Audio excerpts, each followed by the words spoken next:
buntis. 120 days na siyang buntis. 20 days na lang lalabas na yan kasi 140 days nanganganak ang kambing.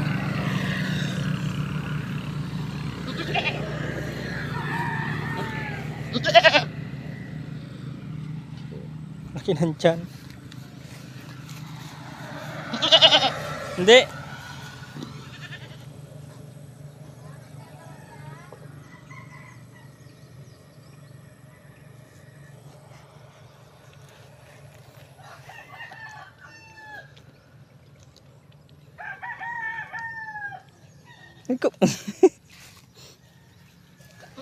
Ito yung anak yan ng buntis anak.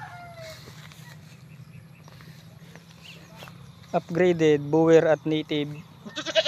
Bower yung ano niyan, yung bakli yung bower back. Native yung nanay, upgraded din.